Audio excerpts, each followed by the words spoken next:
Between high-ranking members of the royal family are growing this morning. The Queen now reportedly deeply upset by her grandson Prince Harry's very personal criticisms.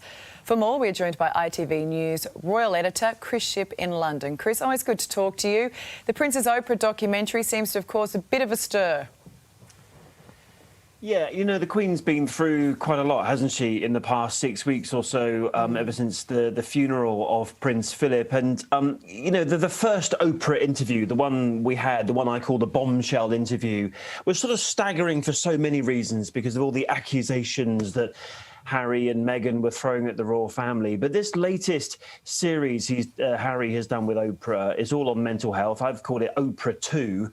And, you know, it's staggering for different reasons. One, because Harry's kind of let the cameras in to see him having mental health therapy, which in itself is quite remarkable. But also, yet again, he's criticised his father for not supporting him when he was younger against all the sort of press intrusion that was coming his way. So, you know, that family rift, we often talk about the brotherly rift between Harry and William, but, you know, yet again, Harry has exposed the rift between him and his father, Prince Charles. Yeah, and it seems it's a pretty big one, that, isn't it? I mean, how do they get that back on track? With difficulty. I mean, we're expecting Harry over here on the 1st of July because Princess Diana would have been 60 years old, if you can believe that, on the 1st of July, and a statue is being unveiled at Kensington Palace. Both brothers are there. Now, the last conversation I had with some palace aides, I mean, they still don't quite know how they're going to manage this one. You've got Harry coming back into London after everything he said on Oprah 2. But actually, Harry was saying in that documentary that he always, one of his triggering points was flying back into London throughout his life. Whenever he was flying back into London or the UK, he would have that sort of feelings of nervous and anxiety and being what he called the hunted. So I think, you know, they haven't quite worked out how they're going to not only manage the two brothers here, but also, you know, Harry coming back to the UK after throwing yet more shade, if you like, at his family. And, I mean, that's what's been so extraordinary, isn't it? And every time we hear you know, when he comes out and he does something with Oprah, I just keep thinking, I think most people do, how on earth is the Queen responding to this? I mean, if Harry knows that he's hurting his grandmother, why does he keep giving these interviews? I mean, he left the UK because he wanted to get away from the press and all the scrutiny, yet he can't help being the headline. Yeah, there are some people who are now accusing Harry of invading his own privacy by doing what he's been doing with Oprah. But there's the Queen. You saw her. She was on an aircraft carrier, HMS Queen Elizabeth, named after herself, at the weekend. And, you know, like I say, she is having to deal with a lot of dirty laundry, shall we say, being aired in the public domain by members of her family. And that's a pretty tough thing to be doing at the age that she is now of 95.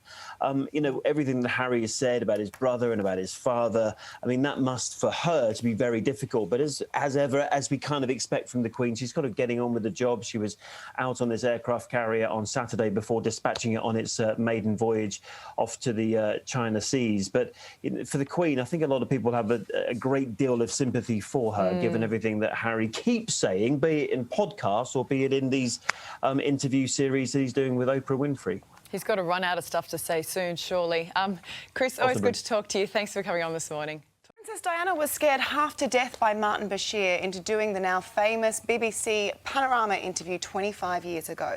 That's according to royal biographer Andrew Morton. Yeah, for more on this, we're joined by 9Honey's royal commentator Natalie Oliveri. Nat, so we know that Morton spoke to Diana a lot in this book, and he claims that Martin Bashir convinced the princess she was the target in the eyes of the establishment. So he really fueled this paranoia. He certainly did, and that was one of the criticisms that Prince William had against Martin Bashir. So what Andrew Morton is saying, that Martin Bashir made Diana believe that MI5, the British security services, had her as one of their main targets, and this really, really scared her.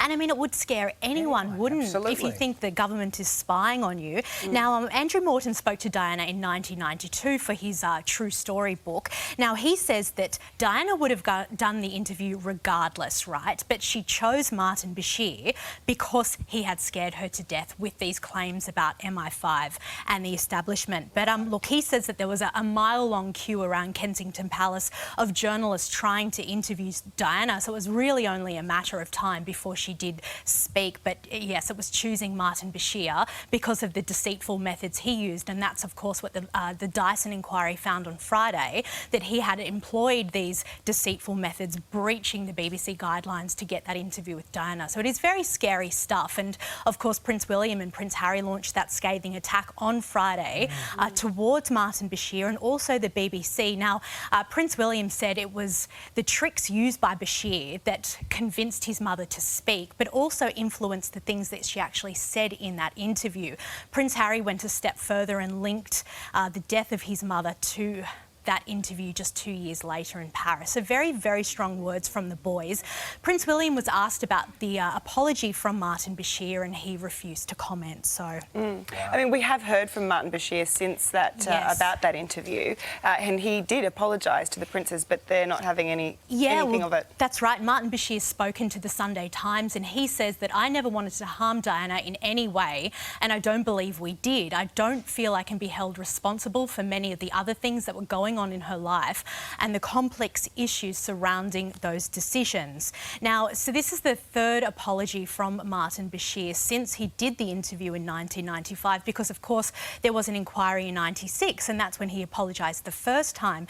And as I just said, Prince William was asked about Martin Bashir's apology at the weekend. It came out over the weekend. He refused to comment, and I think Prince William said he's bit now and he's trying to move on. Yeah, and we're seeing now Martin Bashir's in a world of trouble with Michael Jackson's family too, so it keeps going. Now, the Queen is reportedly upset that Prince Harry's recent remarks about the royal family and Prince Charles, but this is in this Oprah documentary. That's right. So Prince Harry really was vulnerable in his I guess, interviews with Oprah Winfrey in their new Apple TV series, The Me You Can't See. Now, in this series, there's been, I've watched 3 of them so far, and Harry is very open. He's very critical of the way he was raised by his father. This comes just a couple of days after he did that podcast with Dax Shepard, where he again, criticised how he was raised by Prince Charles. But Queen Elizabeth is said to be very, very upset by what Harry has said, and she's apparently taking this very personally. This is according to royal aides quoted in the Daily Mail, so we can't be too certain of its truth. However, you would have to think that the Queen would be upset of, her family's dirty laundry being aired.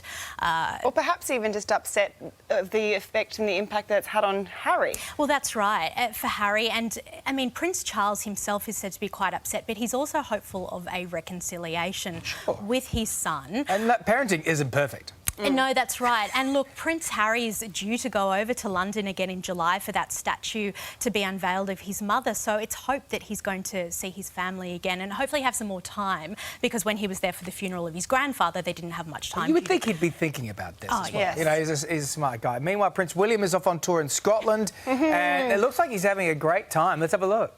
Sorry, I'm trying not to. I'm not sure who's flirting more. Thank you.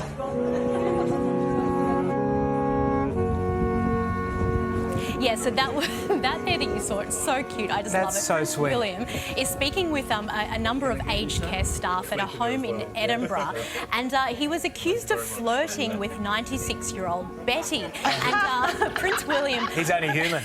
Yeah, exactly. Prince William sort of went a bit red in the face there and said, oh, look, I'm trying to stop, not sure who's flirting more. I just love that. I mean, Prince William's got such a good sense of humour, but he is in Scotland for a week. He will be reunited with the Duchess of Cambridge later today, which is very, very sweet. One of the highlights of their tour, they're going back to St Andrews University, where they met as students 20 years ago. So that'll be a nice little reunion and a walk down memory lane for the Duke and Duchess of Cambridge. They're in Scotland to celebrate healthcare workers and really just praise how everyone has been coping during the COVID pandemic. They'll also be hosting a drive-in screening of the Disney film Cruella from the Palace of Holyrood House. So How that'll cool be is that? so cool. We should be seeing some good pictures there when Kate joins William a little Fantastic. bit later And today. if Kate will do another catwalk.